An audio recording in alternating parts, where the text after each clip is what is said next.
Thank you very much, Sean. Well, the first thing I'm going to do is share my screen with all of you.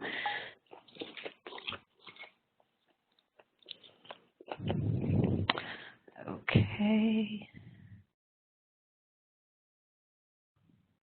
Okay, so everyone should be able to see that now. And as Sean said, I'm doing this myself. I'm just making sure that I can see this participants panel and the chat panel. And here we are, very good. Well, it's great to see so many attendees here with us. And again, I thank you, Sean, for that nice introduction. My name is Liz Zabik, and I work here at CCC Online under the Center for Academic Excellence. I'm the Professional Development Coordinator, and presenting with me is John Reagan, who is one of our program chairs. He's the Chair for Cultural Science, and he's also the Teaching Excellence Auditor. So we're both on board with the Center for Academic Excellence. And this is our CCC Online's official February professional development webinar. So thanks for spending some time with us today. As Sean mentioned, we've titled this a virtual brown bag, and this is going to be pretty informal. Most of our time today is going to be wide open for your participation, and so I'm sure you've brought lots of good ideas and enthusiasm, because I know from experience that you all always do. But first, to introduce the topic, we're going to give a brief reminder of expectations from your program chairs regarding teaching excellence, just to introduce the topic again, and then we will, most of the time, open the floor to your conversation and your tips and tricks and questions. So, with that, I am going to go ahead and hand this over to John for the next brief little part. Let's see.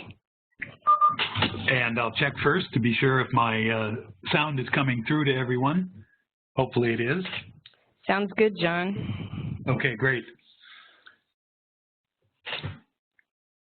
Glad to have all of you participating today.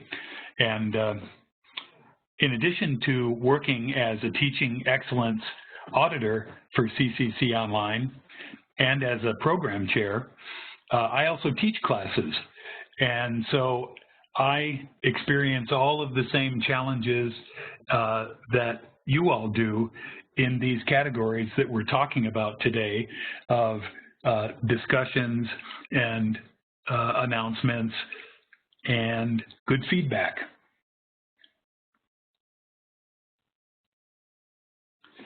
The teaching excellence process was put in place pretty recently. Up until then, the way instructors were evaluated was through something called QA, quality assurance. And that looked only at how an instructor was doing in discussions. The transition over to what's now called teaching excellence brought with it a review process that looks at more of the important functions that we all carry out as instructors, not just discussions, but things like grading and turnaround time for getting grades back to students, and the other new categories of instructor review. It's obviously a good idea to expand instructor evaluations beyond just how an instructor is doing in discussions to look at those other important categories of instructor performance. So with this transition to the new teaching excellence format, the role of chairs has been increased. Department chairs are now doing more, much more, of the evaluation process for their instructors. And the role of the TE team has decreased as part of this handoff to the chairs. The TE team still provides chairs with certain instructor performance data, but then the chairs take it from there to do the full substantive evaluation and review of how their instructors are doing.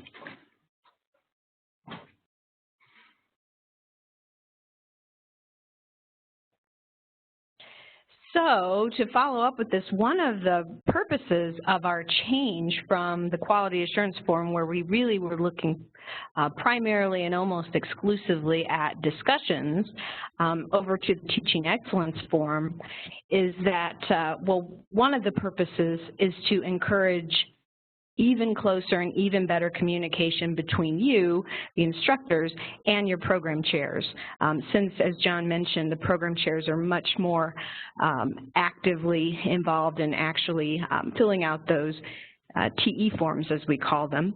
And part of the big change, as John mentioned, we still are looking for, or I should say, you know, the program chairs, CCC Online is looking for quality discussions, as you see there on the left, but then there are also two other prominent categories the chairs are reviewing, and that is the grade book, so the turnaround time there, and then the quality, the substantive feedback for students in the grading, in the grades, and then also good quality announcements. And we should interject here that there are expectations from CCC Online regarding these aspects of the course, but your chair is the one who is going to communicate with you, going to email you with expectations of his or her own regarding these particular areas of a course. So for example, my chair is Kyla Hammond because I teach English, and so I know, for example, for English 122, the expectation is there will be an announcement every week that will give students a heads up about here's what's due this week. Now that may not be the case in the courses that you're teaching in the department and under the chair that you have, but I wanted to mention certainly your chair may have his or her own requirements. But in any case, the TE form, bottom line, a lot of you are I'm sure I see your names, I recognize your names. You've been with CCC Online for a while, you're familiar with QA. Now the form has just broadened and the chairs are now much more involved with actually filling out those forms, giving you feedback, and they're looking not just at discussions, but we've broadened that. So that's the bottom line there. And this next slide, which John will address here briefly, shows, let's see, it shows actually what this teaching excellence form consists of, and as you can see, there's inside the course, which has always been the case with QA, we've looked just inside the course, but there are a few aspects that the chairs wanted to add to the form that also deal with outside the course, and I'll let John talk about that briefly since he is one of our chairs. Yes, the new teaching excellence form is filled out partly by us on the TE team, and then we send the form on to the chair for them to fill out the rest of the form and then to use that form as a basis for providing each instructor with an evaluation of how they've been doing and maybe some tips and suggestions for improvement in any areas that maybe could be a little better. So the TE form that is filled out for each instructor and that is then sent to the instructor's chair looks at these categories that you see here on the screen. Instructor presence, how often is the instructor posting in discussions? The same expectations that CCC Online has always had for instructor presence are still there. Posting at least 3 different days per week for a good job. Even better being posting in the discussions on 4 to 5 different days per week.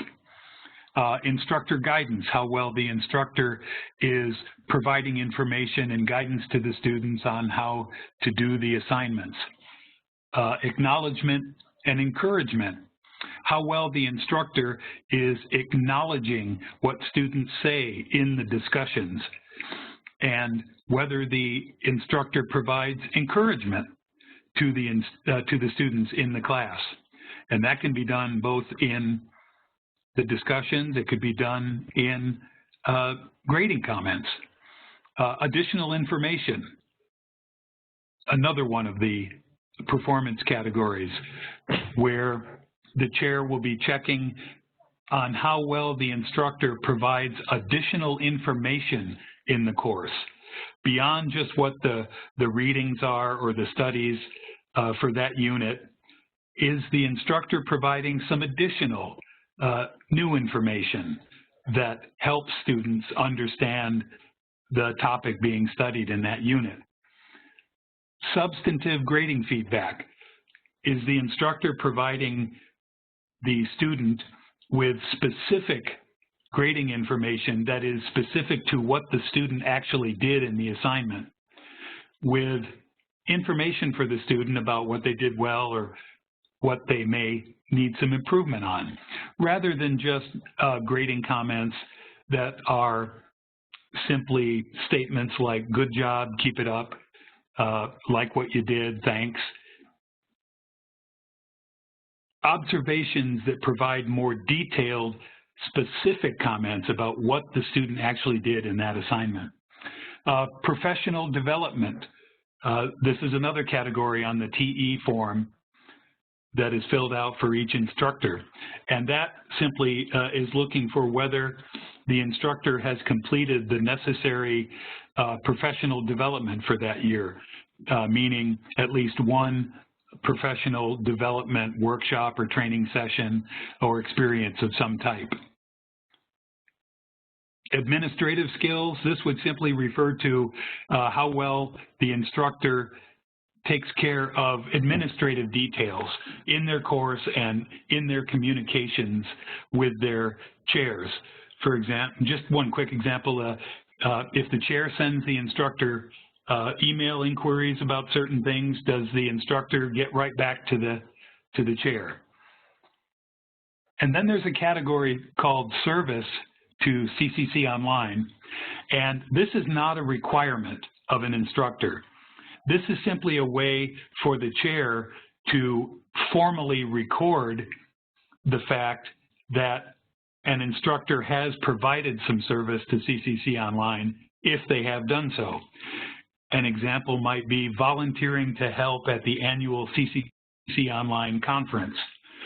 Just one example of service to CCC Online. An instructor does not have to do this. It's not an instructor requirement.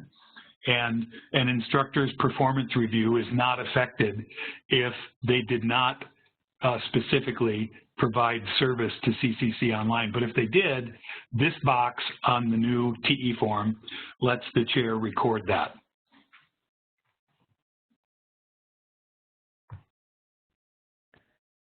Thank you, John. This next slide just simply shows those categories that John just covered within the course, so looking just within the course. And this slide is meant to illustrate just a reminder of where you might meet those teaching excellence expectations, again, within your course in D2L. So, for example, when you're giving guidance to your students, you might do that in several areas. In your discussions, so it's a public open forum, everybody can see that guidance.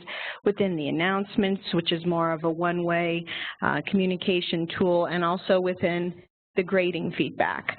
So I'll just pause there and let you look over these for a moment here, and also see if at this point you have any questions or anything that John or I might clarify for you, because in just a moment here we'll get to the really fun part of the presentation where we're going to open the floor and get your brown bag ideas.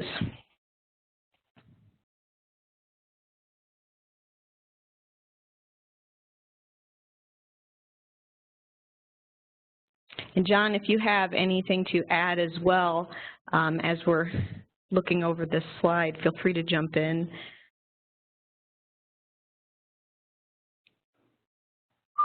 Sure. These are helpful examples because these are reminders of the fact that in order to do well in the various expectation categories, there's not just one way you have to go. For example, giving students acknowledgement and encouragement, that certainly can happen in discussions with your responses to various student posts. But it also can be done in grading feedback. When you're making substantive grading feedback to a student, you also can be acknowledging what they did and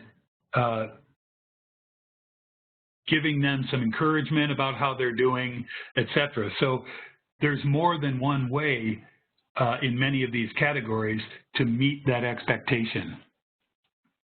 And I like to think of the additional information category. For me, it's maybe easier to think of that as value added.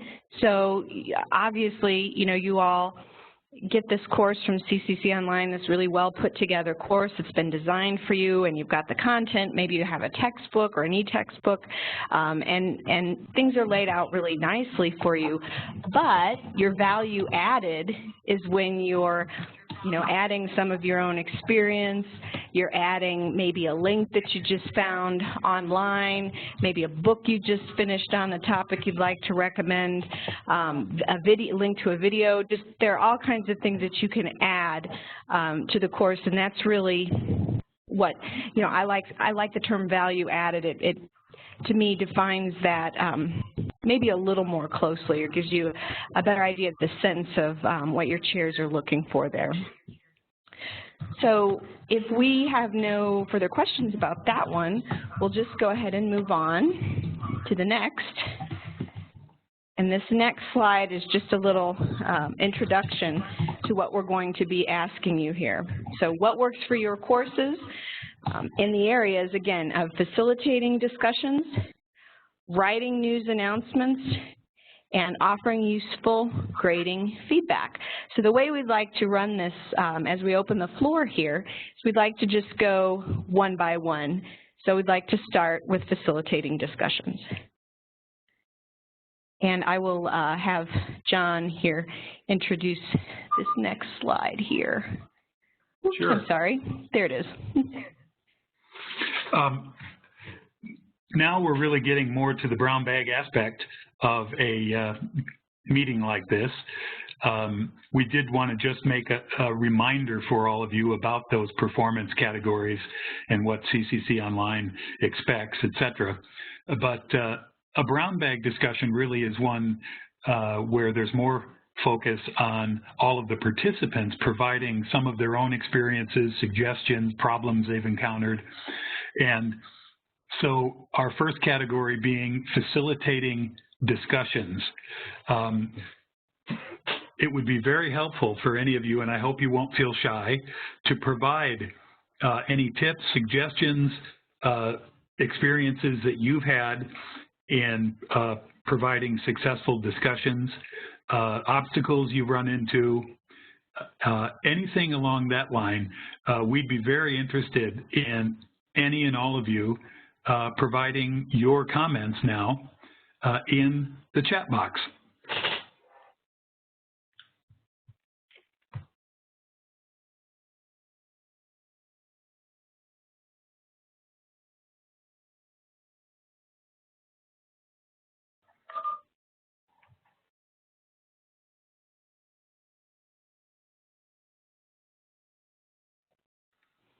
Hi, we have a question here from Mo Frederick. Are we assessed in our responses to the many student emails we receive? And actually, we cannot, meaning the Teaching Excellence team, the program chairs are not able to view your email. The email in D2L is private.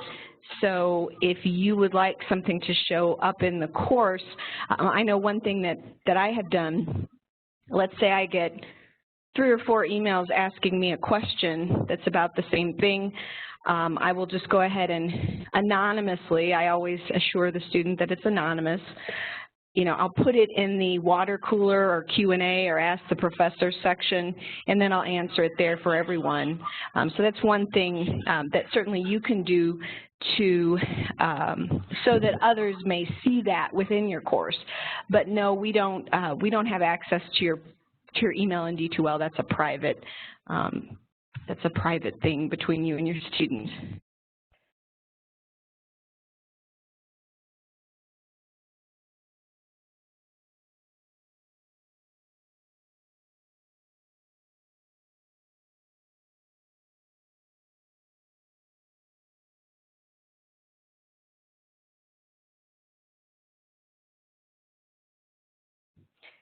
Okay, I'll go ahead and address Kristen's question here as well and make sure that I hadn't missed anything. Okay, Kristen says, when responding to discussion posts, if a student has not met the discussion requirements, do you prefer to let them know in the discussion so all can see, or in the grade book so it's private? Well, certainly if you have a grade, this is a really good question. Because of FERPA, I'm always very careful not to post anything in a public area that would indicate what a student's grade is or score is, for a particular assignment. On the other hand, if a student is missing the mark, it certainly is okay, because the discussion is a public area, and if one student goes kind of far afield, then all the rest of them can kind of start going that way too. So it certainly is okay and a good practice to sort of gently goad the student back to the issue at hand. But if it's a particular, well, Sally, you got 2 out of 10 points on this assignment, I would put that in the grade book so it's private. But I would make probably a general statement like, well, Sally, thank you for your participation. However, let's get back to this question, or what do you think about the question that was posed, or something along those lines. And other people may have a response to that as well. That's just how I would handle it. Certainly, I think the most important point is that you wouldn't indicate a student's grade in a public area. The other time that it's important is that if a student has posted something that is literally wrong, then I feel I have to go in and make a response in a cooperative manner, certainly not condescending or negative toward them, but just to straighten out the point that they made that was literally wrong and could confuse other students on the topic that we're studying. And then I also would be happy to take a look at Judy's question about responding. Really, for CCC Online expectations, the expectation is that for students that you want to respond to, and remember, you do not have to respond directly and individually to every student post in the discussions. You should be responding to many of them, and also making posts in each unit which are directed to the whole group. But for student posts that you want to respond to, then that you really should do within 24 hours of their post. And that won't be, directing the discussion inappropriately, because it's similar to a discussion in a classroom, a live discussion. Student asks a question and you answer it right there. So it's not a problem for you to make timely responses to student posts. And your responses can be, creative and clever in many different ways. It can add new information. It can ask the student a question. What do you think, Susie? Or, thanks for that post. How is this similar to what we studied last unit? Or just such a big variety of ways that you can respond. But when you choose the discussion posts that you feel you want to respond to, then that should be done timely. And as John mentioned with Judy's question, I've seen many courses and many discussions. Before I was the PD coordinator, I was the QA person, so I've seen many courses. And what I think seems to work really well is that, well, first of all, I do think that there is such a thing as an instructor being so, responding so frequently that it can, in some cases, intimidate the students or shut them down a little bit. If an instructor were to, and again, it depends on the topic and the students and the circumstance, but it could potentially, make some of those sort of shy or reticent students back down. However, what you could do, as John mentioned, is just, let's say you have one student post something, and then you just jump in and, hey, this is a great start, and you try to be brief at the beginning and try to leave maybe some open-ended questions. What do the rest of you think? And so those kinds of really brief posts just to show presence so that the students are aware that you're there and you're listening, but you're not giving them the answer, so to speak. You're kind of backing off and letting them have the floor a little bit. Those types of sort of minimalist comments, perhaps at the beginning of the week, from what I've seen in the courses at CCC Online, they tend to work pretty well in getting students to respond a little more. Again, that's just from what I've seen.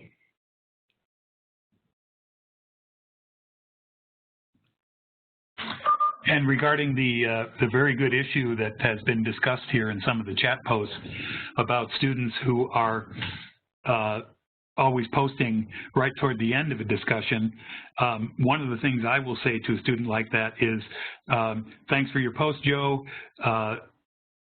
You would make more of a contribution to our future discussions if you make your initial post earlier in the week or in the unit. And then, as some of you have mentioned, some departments at CCC Online, and this is fine, have a requirement in their discussions that the initial post be made by a certain day and that the responses to other students then are made by the end of that discussion period, and the student loses points if they don't make their initial post by that first date. I agree, and I think in my experience, sometimes points are the only thing that some of the students in your classes really will respond to. So what I mean by that is if you have a class and it's very open-ended and everybody just needs to post and respond by Sunday, you will have students who will wait. I'm sure because they have so many other things going on in their lives, they will tend to wait until the last minute, whereas if it's a Wednesday and then Sunday deadline where you lose points, if you don't post early, I have seen that kind of a rubric and that approach really is effective because not all of your students are going to be eager and early birds. So, so good comments here. And for Stanley's question, whether there's a preference on where or how students receive feedback and encouragement, no real preference, and some of this might come down to the desires of your particular chair. But feedback and encouragement can occur both in your grading comments and in discussion posts. So it can happen in both places. And this also can be a starting point for a discussion with your chair. Let's just say that your chair gives you a performance evaluation in this new TE format and mentions that your feedback and encouragement to students seems somewhat limited and could be more extensive. You might respond to your chair and say, thanks for that input. I give a lot of my feedback and encouragement in my grading comments, thereby helping your chair to understand, okay, there's a category, an area of performance I need to check more closely for this instructor. But it really can and should be going on in both discussions and grading feedback. I just wanted to respond to a comment that's up the way a little bit here from Michael Pelt. I really like this suggestion. When pointing out errors, refer to text by page. So again, going back to what John was saying about just flat out incorrect things that students might be posting. So you refer to the text by page. You might want to review this page. What do you think that means? And then opening that up, and you might find that other students jump in and sort of help you make your point as well. That certainly has happened in my classes, and I'm sure all of yours as well. The students beat you to it and are able to say, well, you know, that's actually not what we studied last unit. So that's always nice. And I like the comments that you all are making with the jokes and the clip art in the math classes, and incorporating, again, the value added, so that it's very, one of the things that's so difficult about an online class, obviously, is just establishing a personality, your personality, getting the students to come out of their shell, because of course we can't see each other, and that's of course what I think a lot of students miss. And one of the hot topics in e-learning in general is instructor presence. And I know, for example, CCC Online Student Services says that the #1 complaint that they get from students is they feel like their instructor is not there for them. They feel like the instructor is maybe not answering their emails, not getting back to them, not responding in discussions, and they really feel that void, and they don't feel connected to the instructor or to the class. And so establishing presence any way you can, and in these creative ways that you all are offering, I think is just excellent and spot on in terms of certainly what students respond to and what they want to see. And along that line of involvement with students, I like Angela Havel's question about keeping instructor participation even among the students. And something I try to do is to make sure that in each unit discussion that I, during the course of that unit, make several postings that are addressed to everyone. Or, hey class, clearly including everyone, and then asking a question or providing them with some additional interesting information about that topic. And then of course in your grading feedback, you can be extensive with each student. So they'll definitely feel the instructor presence and instructor being there for them in those grading comments. And Stanley Scott had a question just above Angela's, and I think it might be directed to us or about the TE form. Is there a preference as to where or how students receive feedback and encouragement? I typically put more time in my one-to-one interactions with students and grading feedback. And my first response to that would be a really good discussion for your chair, because your chair is really the one who I think will have very defined expectations, for example, for what's appropriate for the class you're teaching, you know, for the area, for the department, for the class you're teaching. And it may be that the answer may be a little bit different depending on the chair and depending on the class, but I'll see if John perhaps has something to add to that. You know, this is funny. I think I addressed Stanley's question earlier, so I hope my mic was not off. Oh, I'm sorry, John. If I'm repeating information, I may have done that, so I apologize. But I just thought it was a really, really good question too. So yes, and we were coordinated in our responses. Okay. So that's so really, again, getting back to one of the earlier points that we made in the introduction, is that this whole shift over to the new TE form is designed to really open up more communication lines between instructors and chairs, and that would be a great example of one of the questions you might share.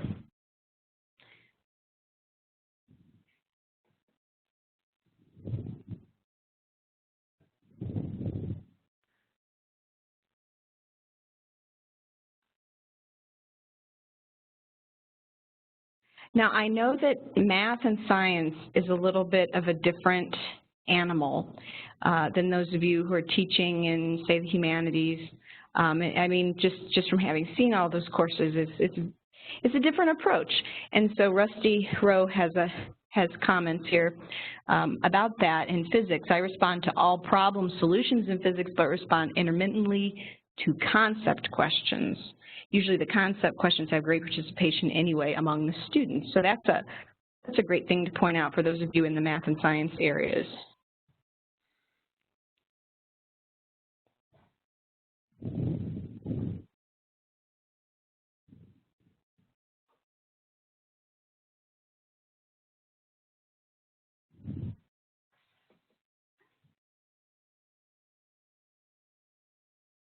I'm just looking right now for any questions that you may all have, but I'm just looking through the comments and suggestions you have for each other. And yes, thank you I'm so doing much. The same. They're really, they're very good. And by the way, in the recording today, you know, if you go back to our website and you see the archive, you should be able to see the chat comments as well. So I'm pretty excited about that.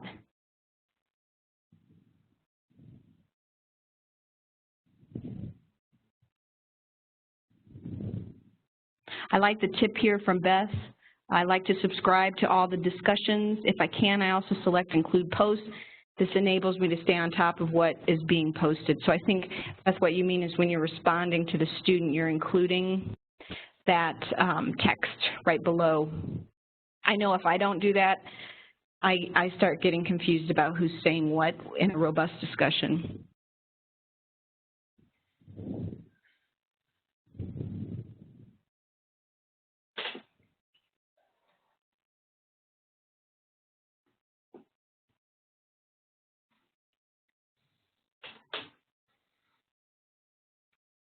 I think the question Stanley has about getting better student response rates for student evaluations, that's a really good one. Now, what I've heard is that CCC Online has a pretty decent response rate as response rates go for TVALs, but gosh, I would refer you to your chair who maybe has some good and clever ideas for that, because my students, they just don't, I never, anywhere I've taught, I've never had a huge response rate if it's been optional. So I'm probably the wrong person to ask myself. You could explain to the student the importance of it and how you take their feedback seriously, but to actually get the numbers up, that's a good question.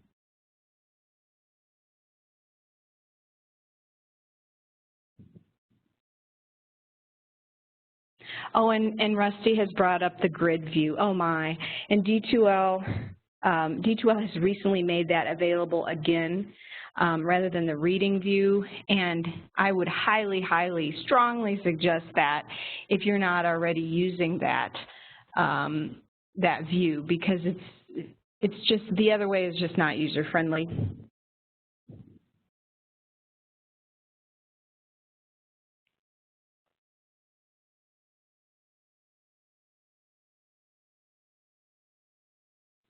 Anything you have to add, John, before we go on to the news announcements? Or no, a lot of fine posts here, so I really appreciate everyone's comments.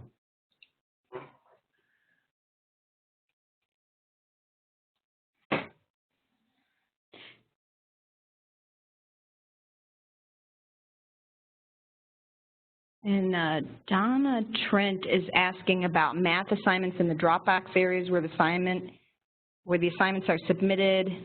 I think I'm supposed to also provide this in the feedback box, and I would, again, that's a course-specific and maybe course design-specific question that I would refer you to your chair just for clarification on that. It's a good question.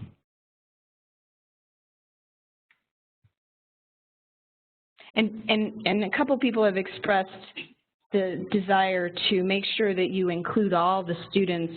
I know something that's very low-tech that I've done just to keep my brain on track. I just print out some paper rosters, and I go through and make check marks so that I know, because I get kind of screen overload and eye fatigue since I'm working all day and then, you know, do the classes maybe in the evening. I know a lot of you have the same. So I like to have a little piece of paper. And so I just make little checks and little comments. And if, say, 3 students pretty much said the same thing, I'll just circle their names and I'll respond to all of them in D2L, and I'll just kind of indicate to myself maybe what the students' comments were. And this actually helps me a lot when it comes time to grade the discussions too. So I just actually have a roster there because I'm afraid, as you all are saying, I don't want to leave students out either. I really want to touch on anyone who's contributing. I want to give them some acknowledgement.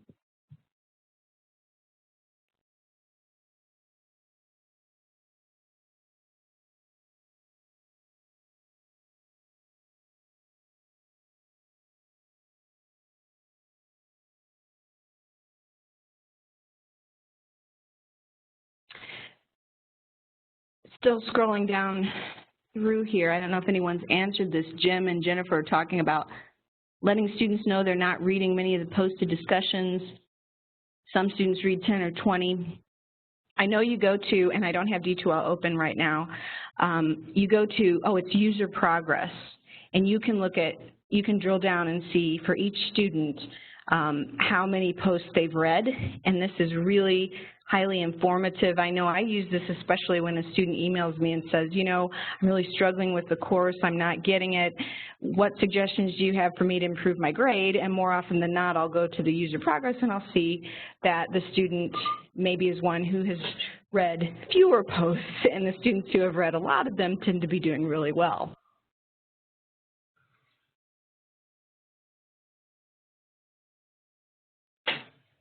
And I just wanted to mention that the next category that we'll be moving on to, that Liz will start us off on, pertains to the important area in terms of CCC Online expectations for instructors of making regular ongoing news announcements. This is an important part of our role as instructors. And Liz will get us rolling on this. Yes, thank you, John. And again, thank you for all your comments. I hope you all are getting a chance to scroll through them, and there are really fine comments here, as John was saying. But for the news announcements, unlike the discussions, of course, the nature of a news announcement that you're posting is certainly more one way. And so, you know, you're making these announcements out to students. So we were just interested in any success stories, things that you do as a matter of course, and I know from, again, seeing your names that many of you are seasoned instructors with us and perhaps at other places as well. So success stories, maybe a copy and paste template you've used and you found it really helpful. How frequently do you make announcements? What kind of content do you include? And then since news announcements are pretty much one-way communication, I was curious if any of you have had an email or have had some communication from students to say, you know, I really love these announcements, or I really find these helpful, or not. And so I'll just open the floor, we'll open the floor and let you all make some more chat comments. And one of the things I'll pass along to get us started is that in my courses, in the discussions, when I add additional information, maybe I might make a post saying there's a new book out on the New Deal that is very helpful, and we're studying that this semester, and I encourage you to read it. I'll also go over into announcements and make that same post there.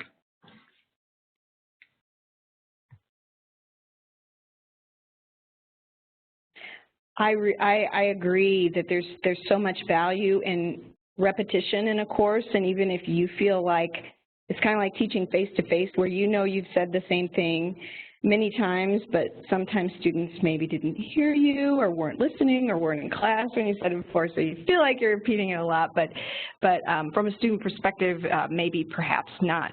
So that's what Mo was saying here. I find students rarely read news announcements, so I reinforce them by sending them out as an email, and there's certainly nothing wrong with that. So yes, posting things several places is always good. That's a great tip.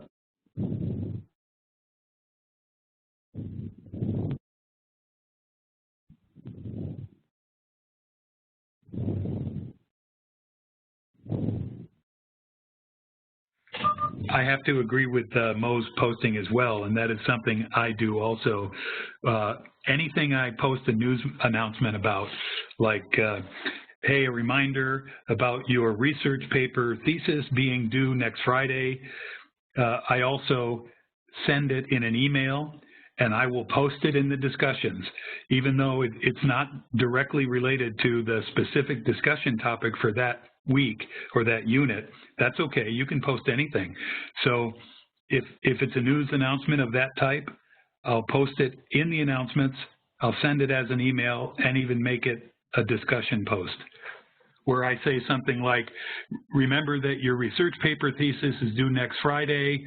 Thanks a lot. Now back to our discussion.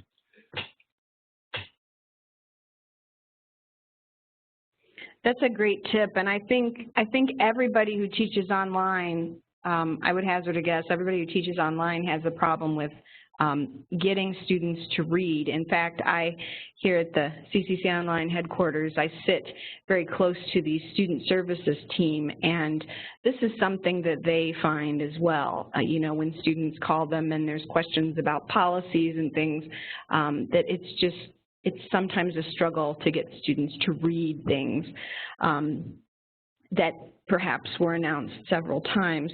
But on the other hand, I do find, as some of you are saying, if you do make frequent announcements and a student emails you and says, well, for example, let's say that the student misses a deadline and says, well, I really didn't know about this assignment, you know, which happens. You can always say, well, yes, it's in the syllabus, it's on the schedule, but also please keep in mind that you really need to be checking those announcements, because if something did slip your mind, I'm there to remind, you know, I'm there to remind you frequently, and, you know, deliver that in a friendly way. And I've certainly done that as well, because sometimes they just need lots of reminders. Greg makes a good point. He mentions that often students that read the news items and emails are the ones that need the information the least. Yes. But you know, you only can do so much. If you're doing your part and making the frequent announcements and having all the types of active discussion involvement that we've talked about, et cetera, then the ball is in the student's court.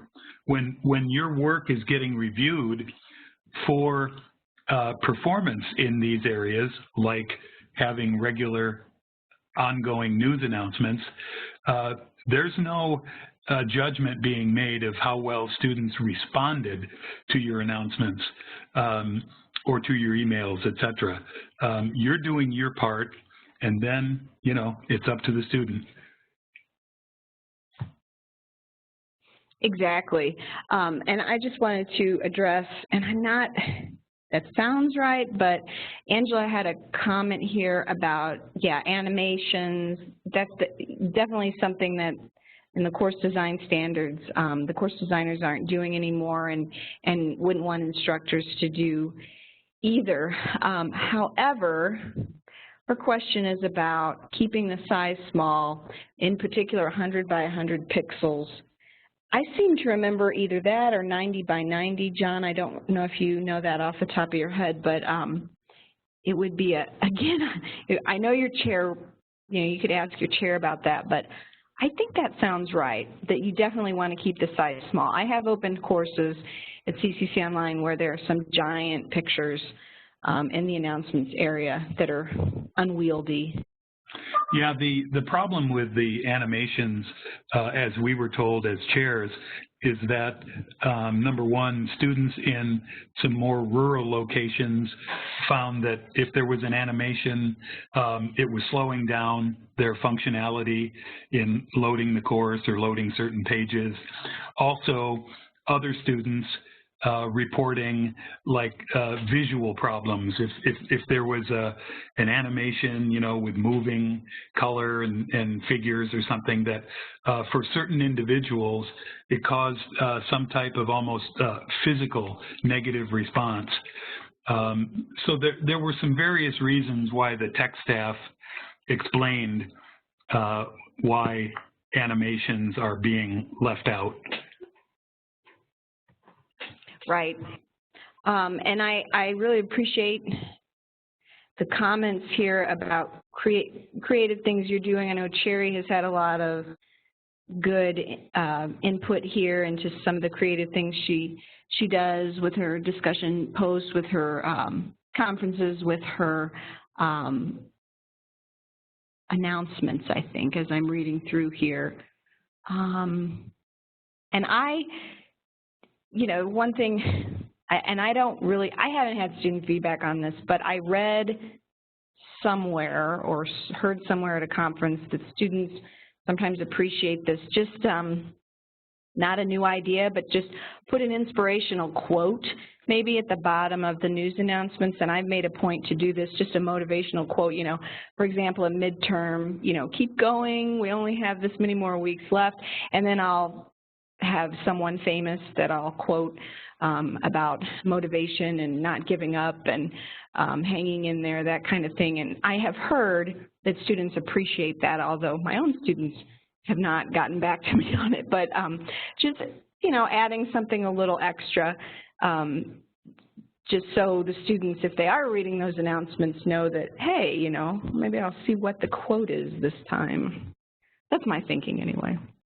But it's very much in line with what you all are saying. And Rusty, you're correct that your announcements don't have to be lengthy. There's no certain length requirement. The main goal is just to have regular, ongoing, like weekly announcements that you do make. But no, they don't have to be lengthy.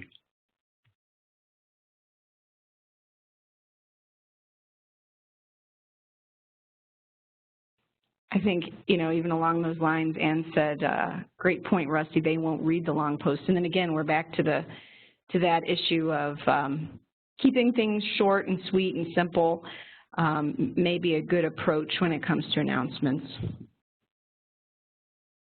Images and feedback, images and announcements. Thank you for all your comments here. And Angela, one of the ways that you can be focusing on both the leader students and the laggers would be in the substantive, detailed grading feedback that goes to the students that might be in that lagger category, making sure that they're being given specific grading comments about what they did well, but also what they could use some more attention on. And so then at least the same process is being used for both the strong students and the ones who might be struggling. They're getting that detailed grading feedback at the least.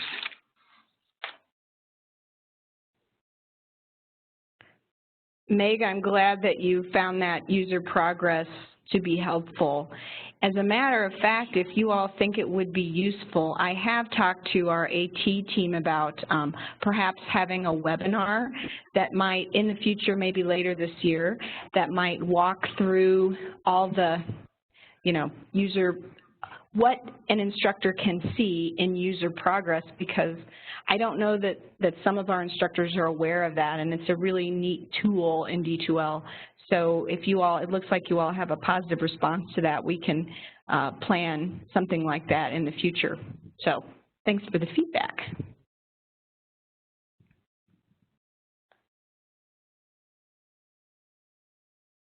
Thank you, Mary. Well, I think we had this webinar scheduled till 2 o'clock, but I'll go ahead and move this on to the last category, which is the grading feedback. Although what you all are saying is overlapping with all the areas, which is, again, great to see. Oh, can you set, one question that just came up here, can you set alerts based on user progress? Alerts,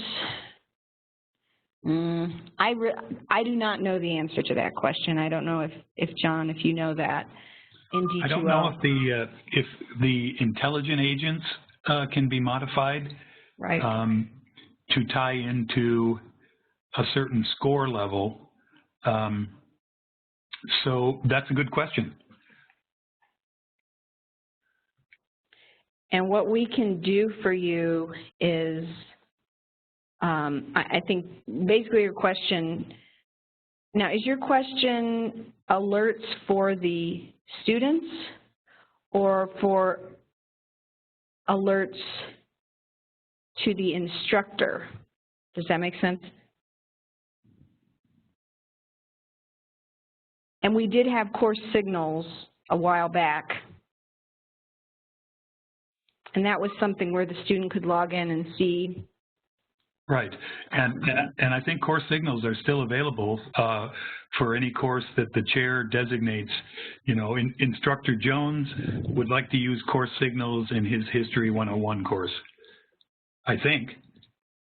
You know, what we'll do for you all, and we have the email list of all of you who are here today, we will forward this question to our AT team and just see if we can get a good answer for you all, because I haven't used any kind of alerts based on user progress. The way I've used it is if a student is, if I want to check on a particular student and see what's going on, you know, maybe I'll look at 2 or 3 students. I'm really, for whatever reason, I really want to see their progress.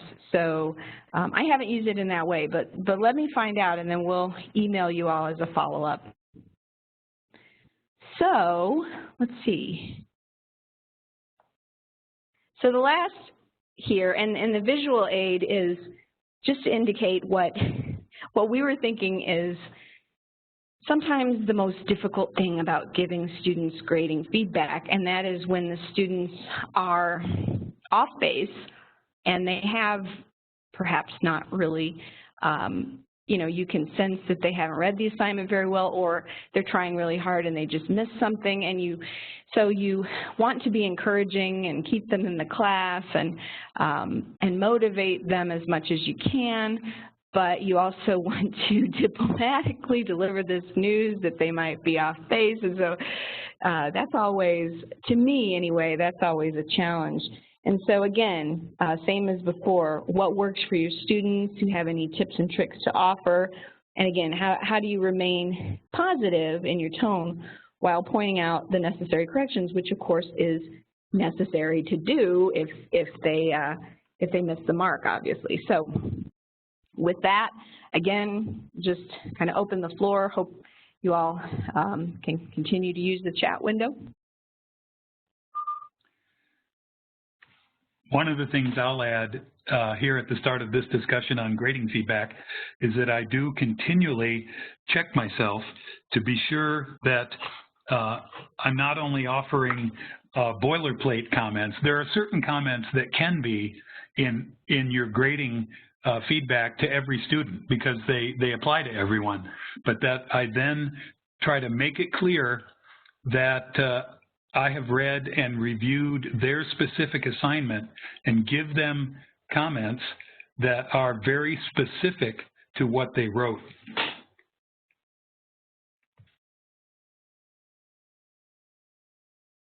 Right, and I think, John, I remember in one of our presentations, we used a quote from one of the comments that you'd given to students, and in that quote, you actually quoted the student's paper and said, here's an example, you know, maybe you offer a really positive example, and I remember you quoted a sentence that just grammatically did not make sense. And then said, and then said, right. I'm not really sure what you were trying to say here. And then you quoted it, so it was crystal clear to the student the kind of, that's right, you know, what you were talking about. I thought that was excellent. I should have mentioned that. If my grading comments for a student's Dropbox assignment, or even for a discussion, if those grading comments include an observation that the clarity of their writing needed more attention, I will give them a specific example rather than just leaving it at that. I'll quote a passage or a sentence they wrote just to point out, you know, you can see that this is not clear to the reader and needed a little more proofreading, something like that. But I give them an actual quote. That's right, Liz.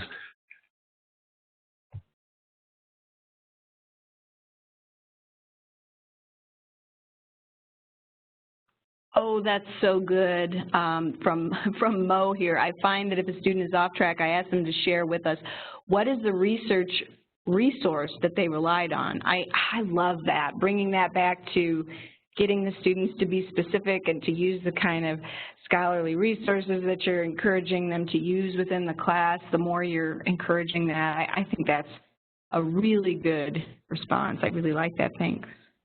And the sandwich idea, praise, constructive criticism, praise. I saw something on one of the websites that might have been faculty focused that talked about that and then questioned that, and you know, but it's been an idea that's been accepted as best practices, I think, for a while. Sandwich or a love sandwich, you put the criticism in the middle and you open and close on a positive note.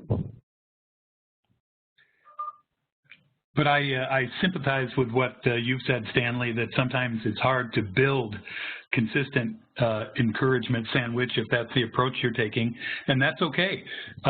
Sometimes a student's work might be so flawed that all I'm able to say at the start for something positive is a statement like, thank you for the work you did on this essay. I appreciate that you met the length requirement, you know, something positive. But then there's no way to avoid getting into the, however, you needed more work on A, B, and C. So it might not be as flowery or positive as possible, but I have found usually that even if it's just a really bad assignment, that it's possible to at least have some introductory comments that are positive, and not start it right off with, what were you thinking with this assignment, or something negative like that. At least I'll say thanks for submitting it. I appreciate the work you did. If they met any goal, you know, I'll say you successfully met the goal for length and for providing a bibliography, and then get into however.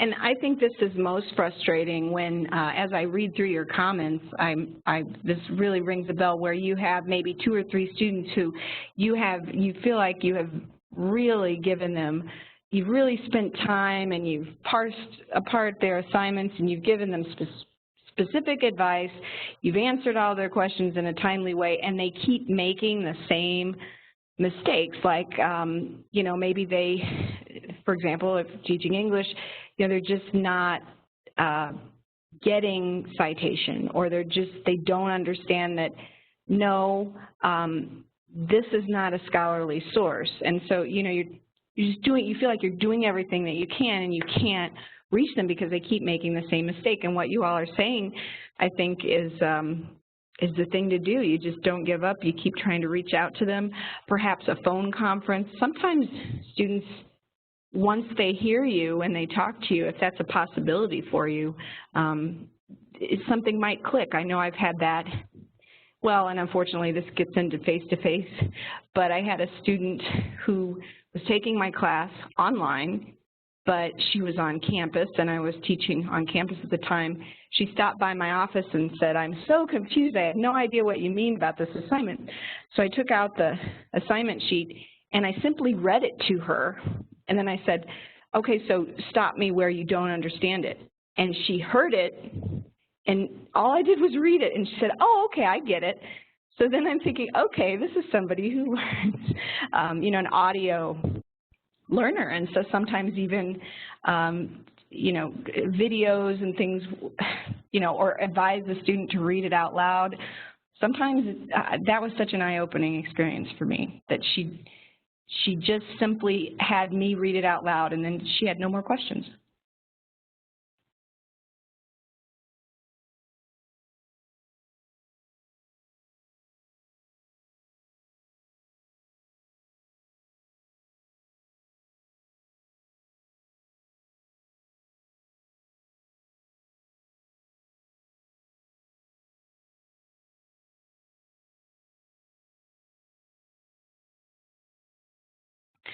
I like this bit of advice. Do better to say, I would have liked to hear more of your thoughts on X rather than your post was too short. Makes them feel valued for their input. And that's, oh, I love that because something John said earlier, I think related to what you all were saying.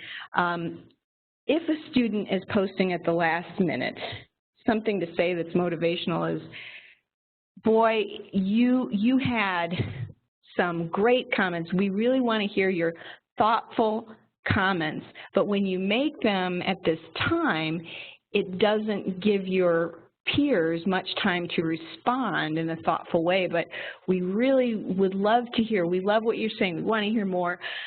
But you do need to post a little earlier in the week. So that's another, you can kind of play with the wording there to try to motivate students to maybe participate earlier.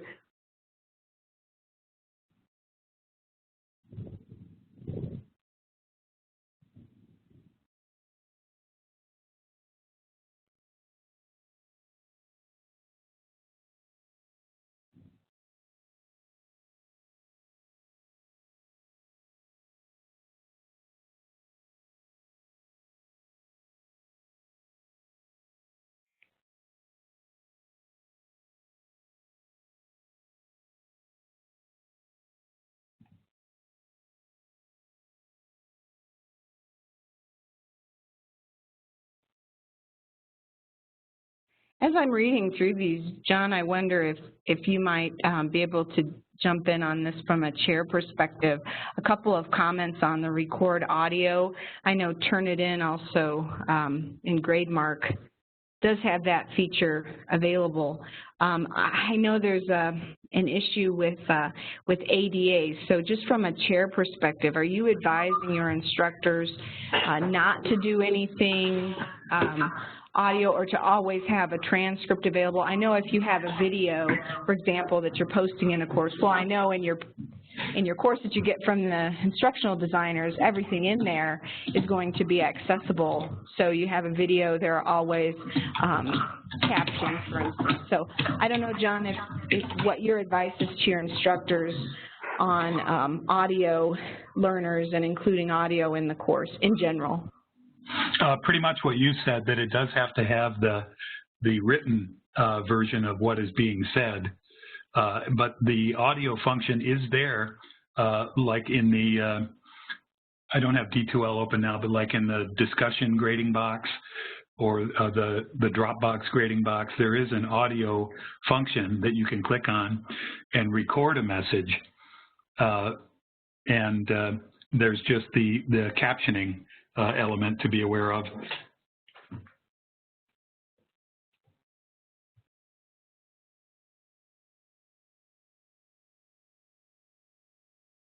Thanks, and that was what my impression was too. Just being careful to make sure that if you include anything in your course that is an audio file, that you also have a way for a student who wouldn't be able to hear that to get exactly the same information. In the case of videos, I know they should be closed captioned.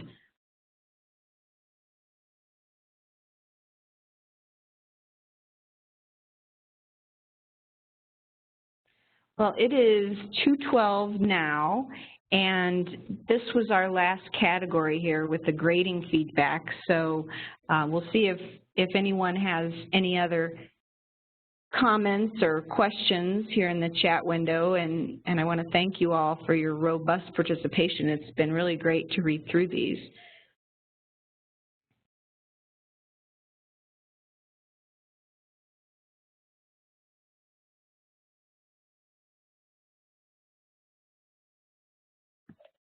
Well, thanks so much to you and John, Liz, for taking the time to do this with us today.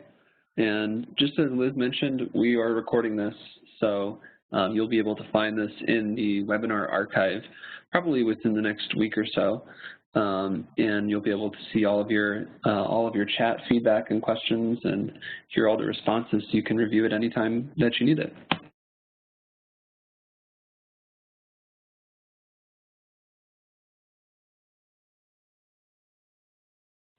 Thanks, Sean. And again, this brown bag wouldn't work at all if we didn't have you all you coming and being willing to contribute your experience and your questions, and we really, truly appreciate that.